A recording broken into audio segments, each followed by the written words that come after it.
किसी प्रधानमंत्री ने, किसी सरकार ने आज तक देश के किसानों के साथ धोखा नहीं किया। अगर कोई है तो निकाल बाहर करो। प्रधानमंत्री 13-14 को बंगाल जाएंगे तो 15 को चुनाव घोषित होंगे। विदेशी ताकतों के सामने घुटने टेक दे कि प्रधानमंत्री अटल बिहारी वाजपेयी जी होते और अमेरिका का रवैया होता। ये ब्लैकमेल होने वाले लोग, ये सरेंडर होने वाले लोग डबल इंजन बोलते रहते हैं। लोगों को गैस नहीं मिल रही। अभी तो चुनाव है 5 राज्यों में, एक तो तेल के दाम भी बढ़ जाते। कोई नहीं चाहेगा कि गैर कानूनी तरीके से भारत में कोई बांग्लादेशी रहे। ये बताना जरूरी है कि आज जिस शासन के नीचे हम लोग जी रहे हैं, प्रदेश और देश में जिस सरकार के बीच हम लोग काम कर रहे हैं, जिस भाजपा के शासन में हम लोग इतने साल से जीवन व्यतीत कर रहे हैं, आज उन मुद्दों के बारे में चर्चा करना जरूरी है। प्रमुख रूप से नरेगा जो कानून बना था, ये एक बड़ा विचित्र कानून था जो पूरे दुनिया में किसी मुल्क में नहीं था। रोजगार का अधिकार सोनिया गांधी जी ने, मनमोहन सिंह जी ने दिया। और जैसा भी एक वक्ता ने कहा, मोदी जी प्रधानमंत्री बने, उनका पहला भाषण ये था कि इतने हजारों करोड़ रुपए ग्रामीण क्षेत्र में गरीब परिवार के एक व्यक्ति को मेहनत करने के लिए आप पैसा देते हो, ये योजना खराब है। उनकी मंशा 2014 में पता पड़ गई थी, लेकिन अब तीसरी बार सत्ता में आने के बाद इस स्कीम में जो उन्होंने बदलाव किया है वो नष्ट करना चाहते हैं। महात्मा गांधी के नाम को बदला अलग बात है, लेकिन पहले केंद्र सरकार नरेगा का 90% पैसा दिल्ली से आता था। अब इन्होंने कहा कि 60-40 का, तो राज्यों पर आधा बोझा डाल दिया नरेगा को चलाने का। जो कार्यक्रम होंगे खेत के, खलियान के, सड़क के, कुएं के, दीवार के, निर्माण के, तालाब के, वो निर्णय ग्राम पंचायत नहीं ले सकती। वो निर्णय भी केंद्रित कर दिया। पैसा खर्च कौन करेगा, कितना करेगा, सब पर नियंत्रण आ गया। और सबसे बड़ी बात, भारतीय जनता पार्टी की सरकार समझ गई कि देश की जनता को कितना भी शोषण कर लो, कितना अत्याचार कर लो, कितना कानून बदल लो, ये फिर धर्म की आड़ में, हिंदू मुसलमान की आड़ में, मंदिर मस्जिद की आड़ में दोबारा फूल छाप पर वोट डाल देंगे। ये गलतफहमी सरकार को हो गई है। दोस्तों, 11 साल से ज्यादा बीजेपी की सरकार दिल्ली में, अपने आप को बहुत मजबूत सरकार बोलते हैं, लेकिन आज दुनिया में जो हो रहा है उसके बारे में आपको भी सोचना पड़ेगा। भारत में बहुत प्रधानमंत्री हुए, ऐसे प्रधानमंत्री जो 40 सांसदों की पार्टी के प्रधानमंत्री बने, देवेगौड़ा बने, चंद्रशेखर जी बने, जो गैर कांग्रेसी प्रधानमंत्री रहे। लेकिन किसी प्रधानमंत्री ने, किसी सरकार ने 75 सालों में देश के किसान के साथ धोखा नहीं किया। हमारी नीति अलग हो सकती है, विचारधारा अलग हो सकती है, लेकिन जो उस पद पर आसीन होता है, जो सरकार का मुखिया होता है हमारी भारत सरकार का, वो पूरे देश की सरकार का मुखिया है। किसी प्रधानमंत्री ने, किसी सरकार ने आज तक देश के किसानों के साथ धोखा नहीं किया। किसी के दबाव के सामने हमारे भारत सरकार झुकी नहीं। मुझे कहते हुए खेद है कि पहली बार एक ऐसी सरकार दिल्ली में बैठी है जो दबाव में निर्णय लिए जा रहे हैं, उससे दूरगामी नुकसान हमारे देश के किसानों का होगा। चाहे कपास के किसान हो, सोयाबीन के किसान हो, मक्का के किसान हो, इस देश के किसानों के हित को दरकिनार कर यह समझौता अमेरिका के साथ किया है। और मैं आप लोगों से पूछना चाहता हूं, इस देश में अलग अलग पार्टियां हैं, हम चुनाव जीतते और हारते हैं, लेकिन कभी ऐसी सरकार बनी है जो विदेशी ताकतों के सामने घुटने टेक दे? 140 करोड़ के इस मुल्क को कोई दूसरा देश हमें आदेशित कर सकता है कि आप रूस से तेल नहीं लेंगे? रूस से तेल लेना है नहीं लेना, यह निर्णय भारत का होना चाहिए। यह देश एक स्वाभिमानी देश है, यह निर्णय हमारा है। हम कितना तेल लेंगे, किस दाम पर लेंगे, लेंगे नहीं लेंगे, ये हमको बताया गया। ये कौन सा दबाव है भारत सरकार के ऊपर, जो डोनाल्ड ट्रंप अमेरिका में बैठे बैठे कभी युद्ध विराम की घोषणा कर देता है, कभी व्यापार सौदे पर समझौता कर देता है और देश को पाबंद कर दिया। इस सरकार की आंख और कान बंद हैं। आज एलपीजी की किल्लत पूरे देश में है, कालाबाजारी हो रही है,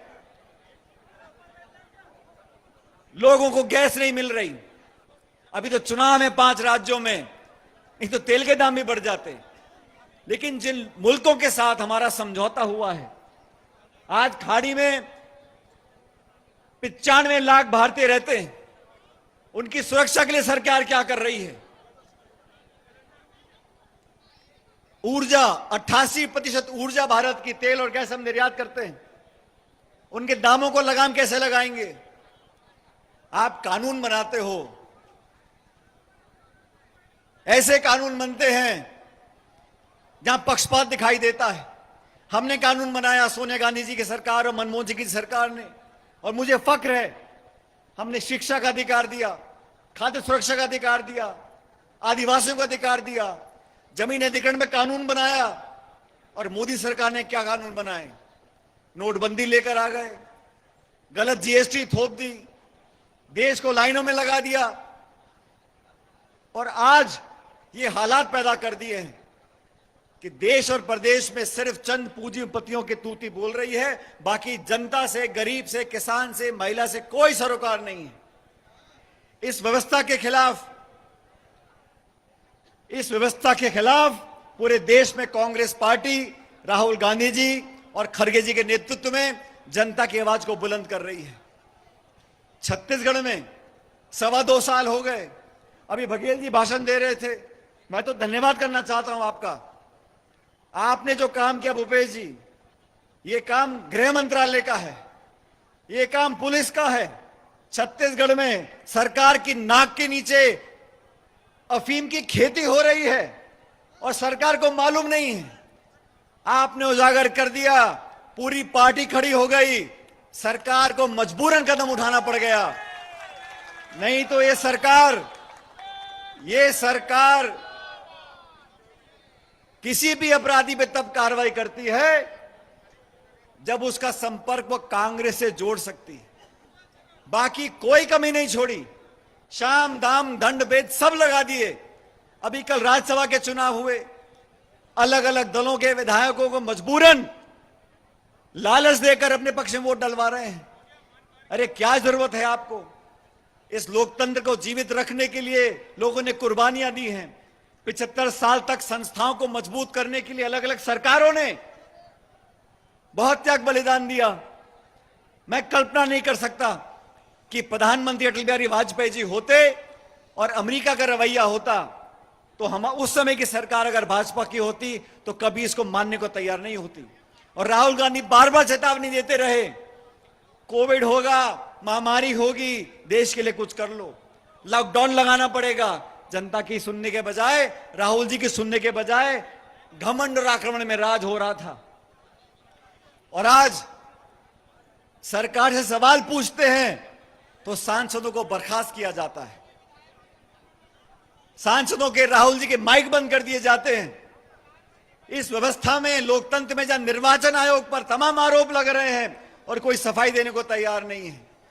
मुख्य निर्वाचन आयोग की चुनाव जो प्रक्रिया होती है उसको बदल दिया गया और अब तो ज्यादा सोचना नहीं पड़ता।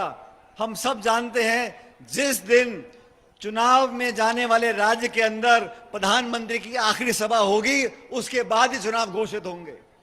प्रधानमंत्री 13-14 को बंगाल जाएंगे तो 15 को चुनाव घोषित होंगे। निर्वाचन आयोग हो, प्रशासन अधिकारी हो, सब लोगों को दबाव में लेकर काम कर रहे हैं। लेकिन छत्तीसगढ़ कांग्रेस का हमेशा से गढ़ रहा है और मैं आपको धन्यवाद देना चाहता हूं जो मंच पे तमाम नेतागण बैठे हैं, हमारे पूर्व मंत्री हैं, विधायक हैं, पदाधिकारी हैं, आप सबको साथ लेकर जनता की लड़ाई लड़ रहे हैं। अभी धान की खरीद में क्या हो रहा है? हजारों करोड़ का घपला है। सरकार के पास ना तो हिम्मत है, ना व्यवस्था है, ना धन है। Double engine double engine double engine बोलते रहते हैं। कितने किसानों को पैसा दे पाए हैं? टोकन देने के बाद पेमेंट कितनों को हो पा रही है? चंद उद्योगपतियों के लिए ये सरकार काम करती है। आतंकवाद की बात करते हैं, नक्सलवाद की बात करते हैं। जब जब चुनाव आएगा आप भाजपा के नेताओं का भाषण सुनना, घुसपैठी आ गए, बांग्लादेशी आ गए। अरे मैं तो चुनौती देता हूं, हम भी नहीं चाहते, कोई नहीं चाहेगा कि गैर कानूनी तरीके से भारत में कोई बांग्लादेशी रहे। अगर कोई है तो निकाल बाहर करो, लेकिन भाषण दे रहे हो। 11 साल में कितने लोगों को आपने निकाला बताइए? 11 साल में सिर्फ आरोप लगाना सोनिया गांधी जी पर, राहुल गांधी जी पर, बड़े बड़े कांग्रेस नेताओं को। यहां मंच पर बैठे हैं, अभी मैंने देवेंद्र जी को देखा, दादी जी को देखा, भूपेश जी के बेटे को जेल में डालकर रखा। सिर्फ कांग्रेस के नेताओं को झूठे मूठे आरोप लगाकर जेल में ठूस दो ताकि कांग्रेस नेताओं का मनोबल टूट जाए। मैं इस मंच से आह्वान करना चाहता हूं, आपने बहुत आरोप लगाए राहुल गांधी जी के ऊपर और सोनिया गांधी जी के ऊपर, और कांग्रेस का शायद ही कोई नेता बचाओ जिसको आपने तंग नहीं किया हो। जितना आप तंग करोगे, जितने आप आरोप लगाओगे, दुगनी ताकत के साथ कांग्रेस का कार्यकर्ता खड़ा रहेगा और आपकी ईंट से ईंट बजाएगा। हमने संघर्ष करना सीखा है। कड़वे शब्द हमको बोलने भी आते हैं, झगड़ा कराना हमको भी आता है, लेकिन देश पहले है, भारत राष्ट्र पहले है, हमारे देश की सुरक्षा पहले है, हमारे देश के मान सम्मान की सुरक्षा पहले है।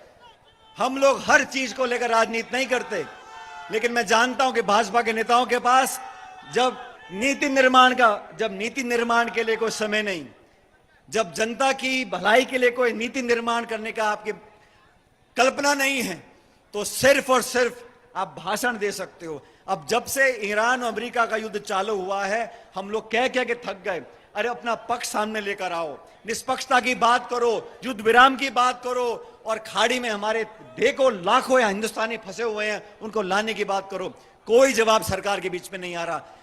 अमेरिका ने ना जाने क्या जादू कर रखा है, लेकिन भारत सरकार कुछ बोलने को तैयार नहीं है।